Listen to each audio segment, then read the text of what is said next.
Hello.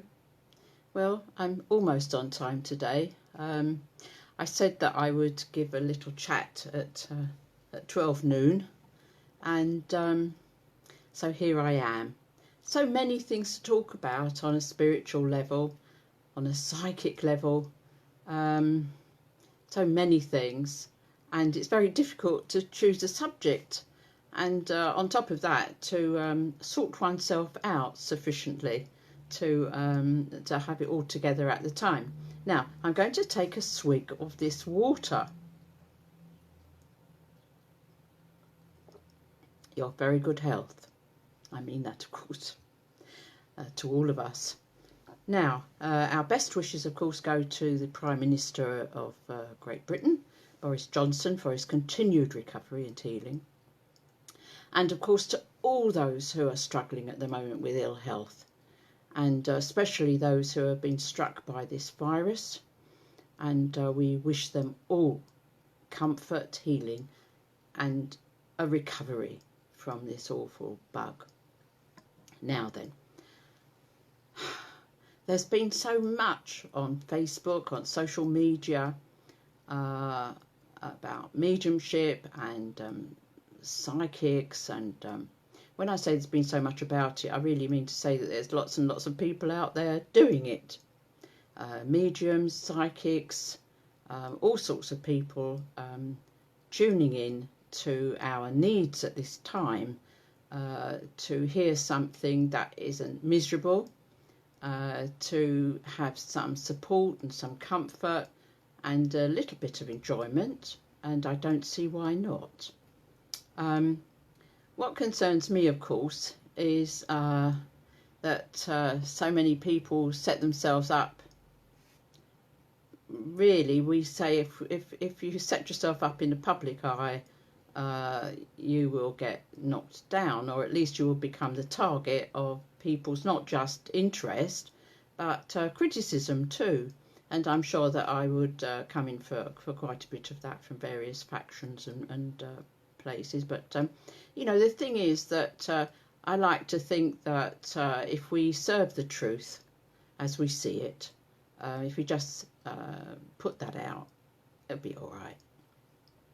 We can't get everybody to agree with us all the time, far from it, and especially when it comes to spiritualism and spiritualist subjects and practices and so on, and ethics. And I would just like to say that in the cause of my own brand of religious belief, I believe that everybody is worthy of respect, and all spiritual belief systems and all pathways ultimately lead to the one God, to the great spirit of which we are all a part, and we are all possessing of that divine spark that has been put there from conception to birth, and is in our lives and propels us in our life. And we all ought to actually have a thought about that or two when looking on other human beings who all have that divine spark within them, and all spiritual pathways should be respected accordingly. Now then, that's enough of the preaching part. What have I got in front of me here? Well, yesterday when I did that flower reading workshop, exploring our psychic abilities, and reading flowers and how to read flowers for our friends and people, and I did a couple of those just to demonstrate. Of course, one has to. I did say at the end that I thought perhaps crystal balls might come into it at one point, and perhaps this time I would do crystal balls. So here they are. Now, there's a vast difference between the psychic, that is the intuitive part of our physical selves, which we are born with, and our spirit within, our spirit self, which is of course connected to the world of spirit, where the heavenly realms, the realms of light, that finer frequency dimension where loved ones dwell who have passed over, where we dwelled before we came here, where we go back to when we have finished with the physical body, and that mediumship, that ability to tune into that finer frequency and to receive messages and communication from over there to us back down here through our own mediumship, through that channel, to being the instrument for that, and delivering those messages and communications back down here to those who are here and want to hear either teachings from those rather august and evolved beings on the other side, or messages of comfort from those we love and have lost, who are now on the other side of life doing their own thing over there. So what's the difference between mediumship then and psychics? There doesn't seem to be much of a difference sometimes, does there? Because a psychic can give you a reading about yourself. An adept psychic, somebody who's very well practiced, as I hope you will be, if you keep doing these, if you're not already, of course. I hasten to add, of course, there are those of you I know who are already extremely adept at psychic work, and perhaps just doing this for a bit of a brush up, a bit of revision, if you like, a bit of fun. Why not at such a miserable time for all of us? But we have to, as we say when we hold a spiritualist service, and I here plug the one that we are having this evening from the Littleport Christian Spiritualists, are going to be online with a service conducted by Rev Lyn. I will put a little word in here or there. And that's tonight at 7:30 British Summer Time. When we do a service, of course, we are always expected to give mediumship, which is communication from that realm of light, from loved ones over there, back to people left down here. And that takes place in every spiritualist service. That's not to say that psychic work isn't valid, because it is. And here we have one of the most ancient of psychic efforts, works. It's in the Bible. It may not be crystal balls. It may be glasses of wine or water that people looked in. Any shiny surface will do, actually. But you see, what fun crystal balls are. How do we look in crystal balls? In just the same way as we do any other psychic work. And every time, as I say, we make our affirmation before we start, that everything I do is in the name of love and truth and in the light and only for good, and specifically for the good of others. So you see, once you've said that, the Umnagatis, the nasty bits, don't get in. They do not get a look in. You are well protected. That's all you have to do. You don't have to sprinkle any water around you, make any incantations or light candles or anything else. Just say that and mean it, and you will be protected, and you will have some fun. And everybody, I can see just little bits going up that tell me that people are watching, but you see, I'm too far away from the phone and the camera and thing to know who it is, but please take my greetings back to you. Now then, here I am with these crystal balls. Now, when I bought my first crystal ball, I'd sat in circle at a spiritualist church, at Lewisham Spiritualist Church to be precise. My mentor was Rita Foy, who was an excellent teacher, and I'd got as far as looking in bowls of water. She gave me a bowl of water and said, here, look in that. I recommend that to you. If you don't have a crystal ball, a Pyrex, which is a see-through glass bowl with water in it, or any bowl with water in it, fill that water up, sit there and look at it and relax, as I'm going to show you how to do, and look, and after a little while you will see pictures in it. You know, many of us look, as children, we look in the fire when there's a fire going on in the grate in our living rooms, and we see pictures, don't we? in the coals and the hot coals and the flames, the flickering flames, and it's just the same thing. You just relax. Clouds, you know, when you look up at the sky and you see the clouds and you see pictures in the clouds, it's exactly the same thing that you're doing with a crystal ball or that bowl of water. You are looking to see pictures. Okay, that's how you do it. So just relax your mind, relax your body, and look. But look with your etheric self, because all of us have an etheric body. It's a pattern on which our physical body was knitted. You know, it says in the Bible that God knitted us in the womb, and we are knitted around a pattern which is perfect. So there you are. So that is our etheric self.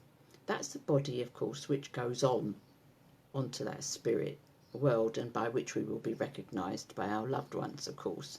And it's looking through that etheric eye, which actually helps us using our mind, and that is what we need to use.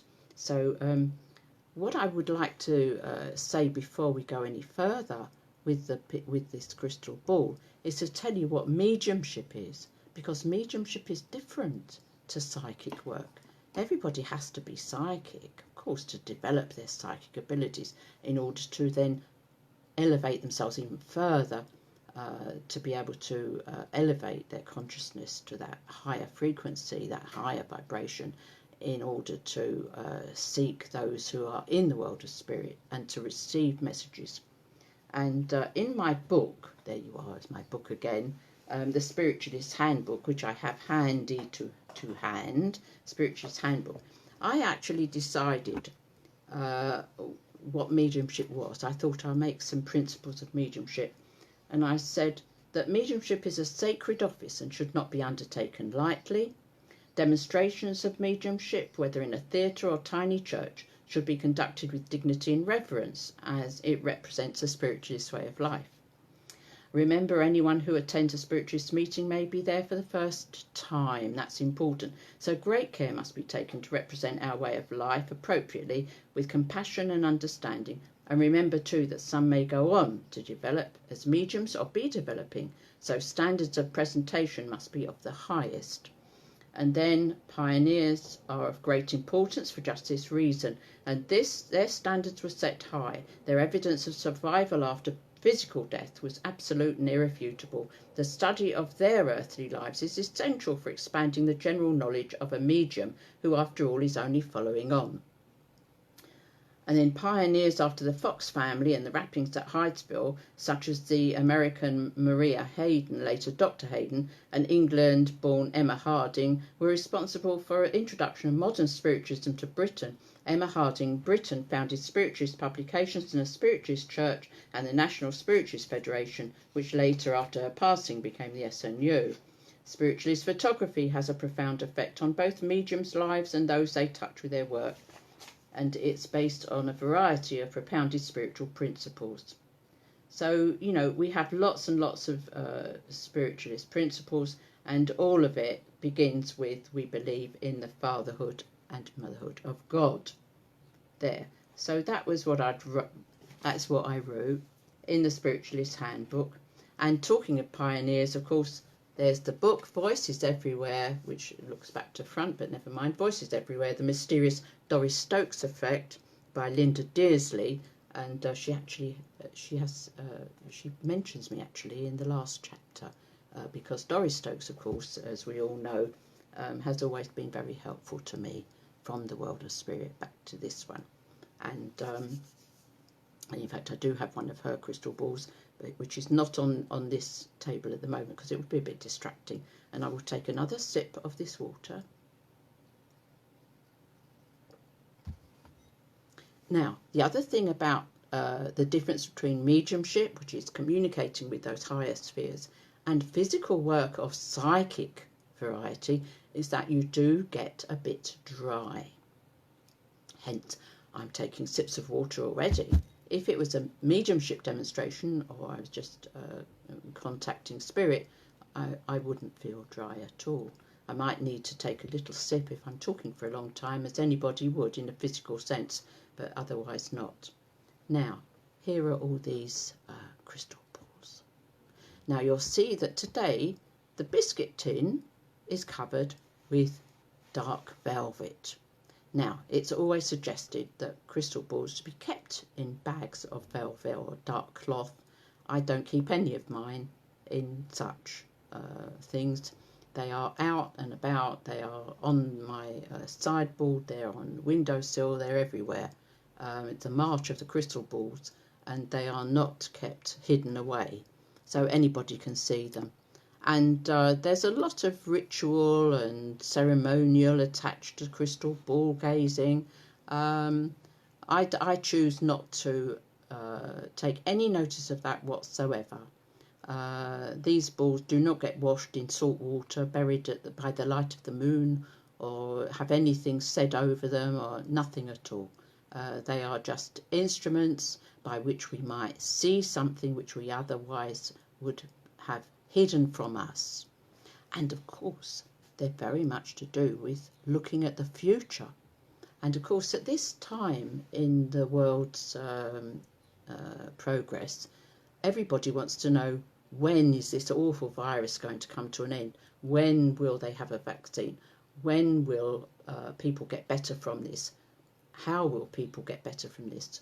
You know, all those kinds of questions are even more sort of importance to people now than ever before. But what we have to do is understand that all these things have come to pass because of the effect of certain things that have gone on, and it's cause and effect, and things have happened which have provoked this virus into being, and here it is, and we have to deal with it as we can. And I know, of course, that those in the spirit world are helping our scientists down here to find an antidote and a vaccine for this. And I know that all our prayers are heard, and that there are so many people in spirit who are helping those down here with comfort. Now, having said that, do we look in a crystal ball and ask such questions? I think it's very foolish to do that. But it's nice to look and see on a personal level what may be occurring for any of us and how shall we do that. Well, those of you who would like to know how, and those of you who already can do that and so on, just bear with it, and perhaps, there may be some little additional something or other that you hadn't thought about that listening to this might help with. Who knows? Now, it's like using your ESP, extrasensory perception, or extra special perception, as we might call it better, because we could say it's our sixth sense, being psychic. So we can tap into that. Now, do you remember I said just relax? Now, so just close your eyes for a moment or two. Imagine that you are looking up at a blue sky with lots of lovely fluffy clouds in it. And as you look at the fluffy clouds, look at one in particular. And in your mind's eye, imagine that you can see faces and different scenes in the cloud that you're looking at. There, you feel very relaxed, just looking up at this blue sky, the clouds. You can see pictures in the clouds. There's one that looks like a dog. Oh, look, there it is. Oh, there's one that looks like a camel. Oh, I can see a dragon there.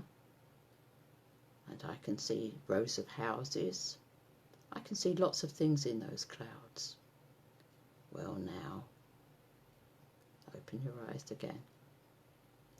And you see how easy it is. Now, here we are.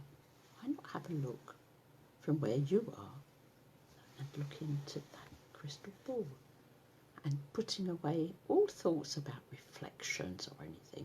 Just look into that and see what you can see. And you might see block of flats. Now let's see what I can see. Oh, I can see a starlit night. Looks very pleasant. It's all a bit dark though. Oh, I can see a sort of a window light there. I can see a light. Looks like it's coming from a house there, quite a way away. Wow. So I hope that you can see something in that ball too. This one here, for instance, this one has got sparkles in it. That's really nice. Oh, now get your mind off frog spawn and on tapioca pudding, and look at all those beautiful bubbles of light, and look then through that and see if you can see anything happening in there in that bubble of light with lots of little bubbles in it. You know, there are people that say that crystal balls have got to be perfect. They must be completely round. They must have no flaws in them, no scratches, nothing. This would certainly be a no-no for one of them, because not only has it got all bubbles in it, it's got a flat bottom. Oh, look. But if I go like that with it and show you, if you look at it, now I'm not trying to hypnotise you, I promise you, but if as you look at it, you see things in it, just see those things, and whatever it occurs to you as. Look at that, that's amazing, isn't it? Look, oh dear, I can see a big lump of coal in there. Don't know what that means. Good luck, I'm told. A lump of coal is good luck. There you are. So we're all going to have some good luck, which we need. So now what I suggest is that for yourself, you do something similar to that. If you haven't got a crystal ball, get yourself a bowl of water and sit there and just look at it. And don't think after 1 minute, oh, I'm not going to see anything. That's it. I'm going to go and have a cup of tea instead, or I'm going to throw it down the sink. No, just take some time out. Tell yourself you're going to have 5 minutes to yourself, or 10 minutes even, and just relax, wear comfortable clothing, just sit quietly, make your affirmation that everything you do is only for good in the light with love and truth, and sit there and stare into your bowl of water, because believe me, you will see something. Even as you're sort of thinking, oh, there's nothing there, just carry on gazing and just let your gaze stay on that surface, just as you're if you've got a ball, or you can go and get one. This one's quite a cheap one. This is the cheap one that was the first one I bought. I went to Covent Garden to a shop. As I was mentioning before, I was in Circle at Lewisham Spiritualist Church. My mentor, Rita Foy, said to me, well, go and get yourself a crystal ball then, if you don't want to keep looking in my Pyrex bowls of water. And I went up to Covent Garden and I went into a shop in there. It was all very sort of spooky, and and it smelled lovely because of all the incense. By the way, I put not incense on myself, a little bit of cologne, so I smell fragrant as well, even though you don't know that. And I went into the shop, and there it was, and there was lots of sort of hippie type people in there. Well, I was never one of them. I might be one of those, but I was never one of them. And they were all sort of, drifting around the shop, looking very serious and studious. And I said to the girl behind the counter, excuse me, but have you got a crystal ball? Then she looked at me and she said, oh, yes, we have a few. So I said, well, can I have a look at one then, or two? So she said, well, yes, and she sort of brought me one out and put it on the counter. I said, well, I better have a look at a couple, I said, to see which one works, see if it works. She looked at me a bit strangely. Anyway, this one came out, you see. She put that down. It had a little stand, but it's long gone, so I found this little thing and it sits on that. She put it there and I had a look. And I said, oh, yes. I said, I can see little people in there. That's fine. I'll have this one. It works. So then she tried to sell me a pouch that she said it had to be in, and it came with instructions. You know the instructions I told you about, where you go and you wash them with salt water and you put them out under the moon and you do it. I mean, I think it stopped short of doing a dance around it. I'm not sure now, it's so long ago. But anyway, I did buy the bag to put it in that kept it whatever safe from harm or whatever, and I've had it ever since. It's travelled around with me actually. In the old days when I was doing workshops and things and talks, I used to take it places, and it's fallen on a few on a few floors, I can tell you. But there it is. So there you get a bit of my life story as well. I hope you've enjoyed this little excursion into the world of crystal balls. It's a very interesting aspect of psychic work, which is associated with spiritualism and its practices. You know, there's nothing wrong with looking into your psychic self, your psychic abilities, your ESP. You know, there's a sort of, you can call yourself a parapsychologist if you want, or that you're investigating the paranormal, which sounds far more sort of scientific and down to earth than saying that you're looking into psychic aspects of life. But psychic is what we are. Psychic is of the soul and spirit, as well as our physical intuition and our ESPs. And when you get people around, if you can get yourself a crystal ball, lots of people like you to look into the crystal ball, and you'll be able to see things. And I expect people would like me at this point to look in and say what I see for them. So if anybody would like to, I will give people a couple of what I see in the crystal ball for them. Diana, I see Diana Hanks is watching, and as she's such a long way away and wouldn't anyway be able to get to, you wouldn't be able to get to a workshop in any case, even if we weren't all in this isolation. I'll have a look and see what I can see for you, Diana, and I'll use my old one, shall I? The one that first worked for me. Oh, and guess what?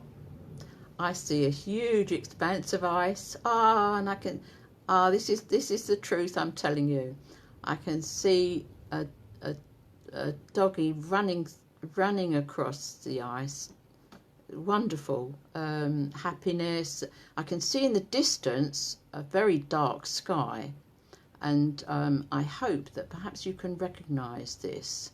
Oh, I see two people there with him. I see two people have walked towards him. Are they skating? I can't see if they're skating, but they're moving smoothly across the ice towards the dog, and it looks like they're having some fun. Yep, they are. They're having fun there, and it's literally the scene is swinging round, and other people have joined in, and there's other animals, other dogs are joining in.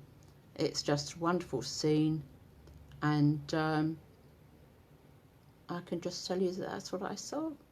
There, Diana. Oh, whenever I have a nightmare with death in it, it happens when I get to work. I had one last night. Oh dear. Oh. Now I shall. there was no death in this crystal ball at all. It was lively and vibrant, and it was showing you that you know, that there is vibrancy and life going on. You know, even in the midst of death and dying, you know, life is vibrant and going on.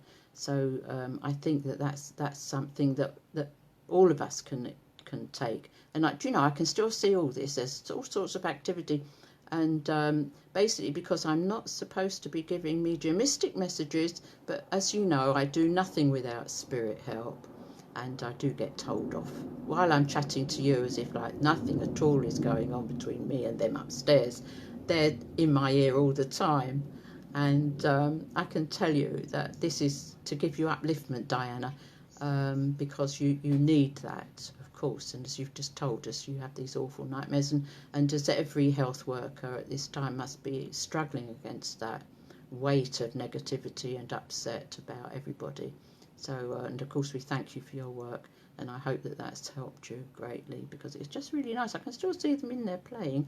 This is something that you can have an enjoyment of, all of you. You know, it's not a mysterious ability. If you just confront it and say, well, I am that being, I am a spirit being with a body. That's what we are.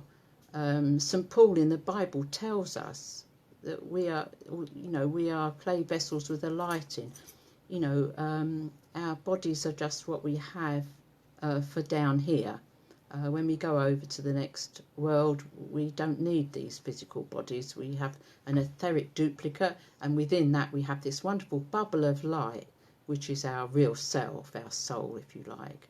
And, you know, this is what we have to remember, that these are the people we are. And these little excursions of our physical self in our psychic guise, it's just lovely. We can see all sorts of lovely things. We don't, you know, we don't have to see bad things at all. Now, I see that. I wonder who else would like a little chat. I see Kathy is watching.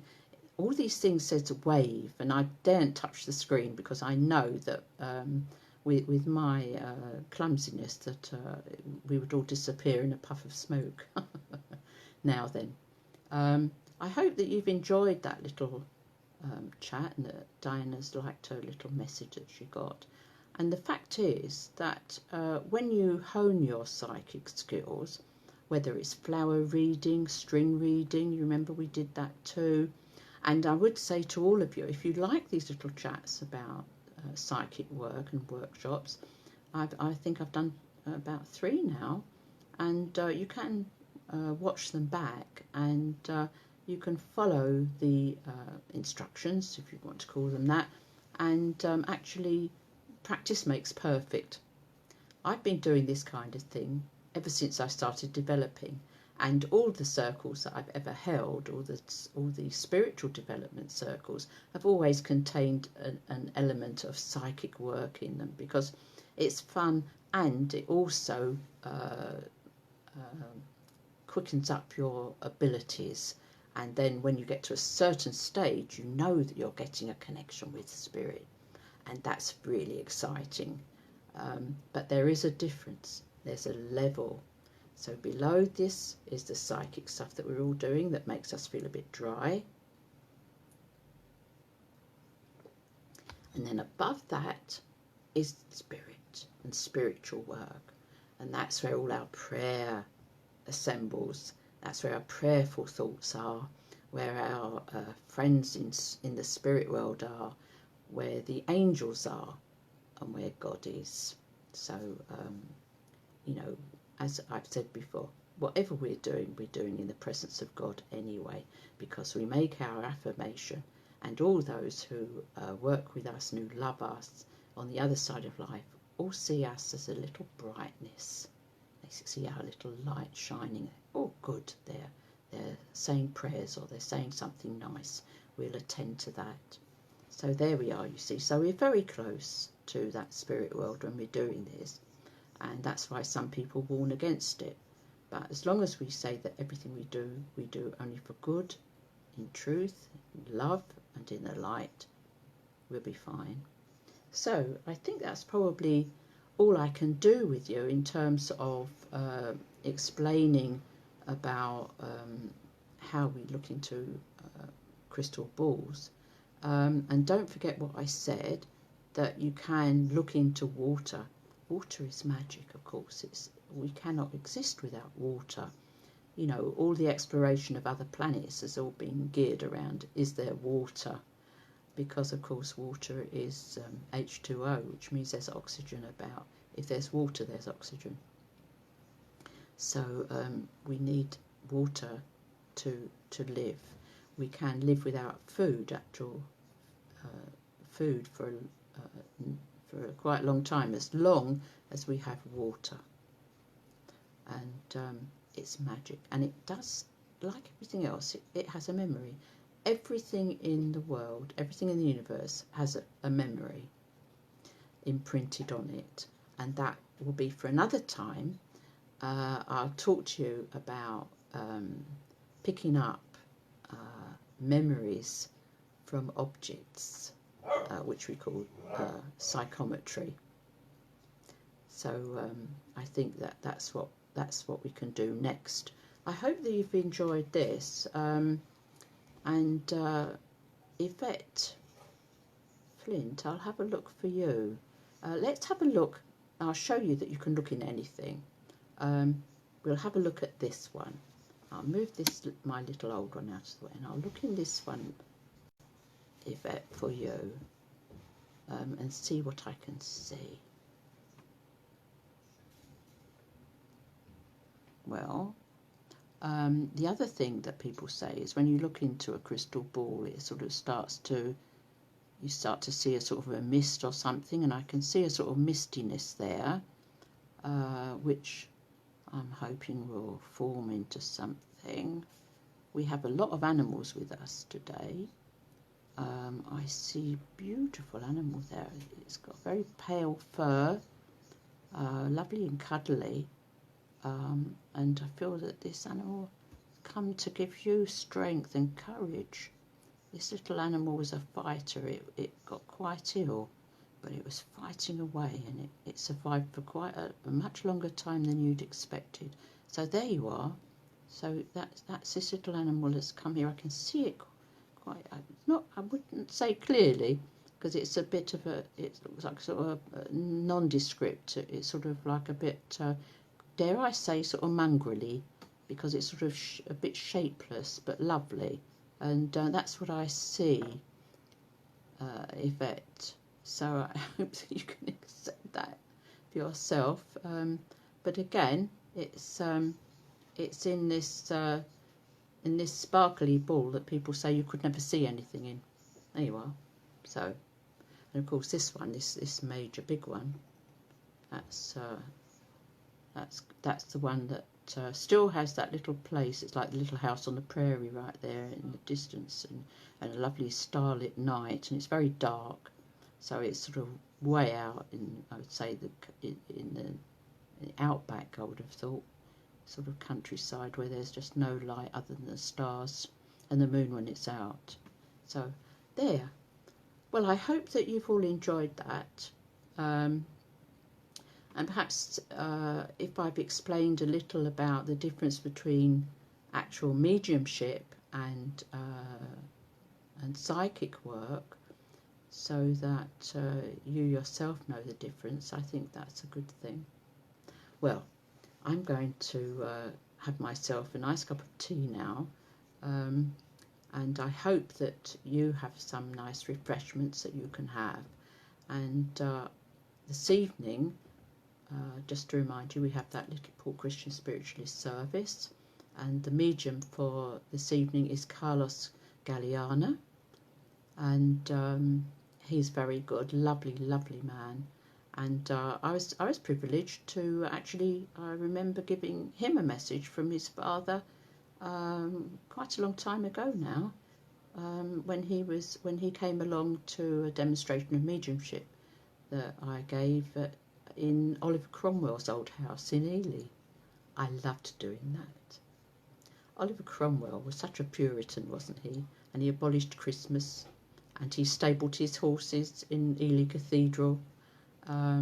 He was a real radical, and although in his time I expect he would have seen me as a witch, and his witchfinder general may well have had me burned or hung or whatever, or drowned. In spirit, people progress and make their spiritual progress, and because it's now and in the modern times, he would have a different spin on how he saw life then and how it is now, and they come to an understanding. So but it still gave me a kick to be in his house and to think that we were giving a demonstration of mediumship, and I'm sure he was around at the time as well. So I'll say God bless you, and Tim. Hello, Tim. I can see that, you know, I'm preaching here to the converted up to a point. I know, because there are lots of mediums. Tim, for instance, Tim Abbott, and others who I know from old, and been mediuming for donkey's years, like me, and I hope that they can agree with some of the things that I come out with. And Sharon, enjoyable even if I came in late. Well, the thing about this live lark is that even though it's live but now, one can actually look at it again, because it's sort of preserved, and you can sort of pick up on these recordings which they make all the times. And what I do now also is I've learned how to download them to my computer, and then I can upload them onto the YouTube channel, because I have quite a lot of people, hundreds actually, who get notified if there's a new video on YouTube, and they look at that, because not everybody's on Facebook or particularly wants to look on anything on Facebook. So I do this YouTube thing as well, so that's just under my name if anybody wants to have a look. So I say God bless you, and I hope that you found this interesting, and I'll do psychometry next time of objects. So that's always an interesting one. And I was going to say to you, this is another way of looking at things. Of course, little binoculars, they make things that are far away closer, and perhaps in a way that's what our crystal balls do. They make things that are far away closer. Gives us a glimpse, doesn't it? Gives us a glimpse into another world, another dimension, and that can't be bad. So I say God bless you, and of course don't forget I plugged Linda Dearsley's new book, because she wrote all the Doris Stokes books, you know, that were bestsellers. She was Doris Stokes's ghostwriter. How appropriate. And Linda kindly included me in this new book. And she says, to the one and only Doris Stokes, with love and thanks. That's how she's dedicated her book there. So, and of course the Spiritualist Handbook, don't forget, there's loads of stuff in there. So, and workshops too. So I say God bless to you. Thank you so much for being my friend and making me feel not so alone in my isolation. Thank you.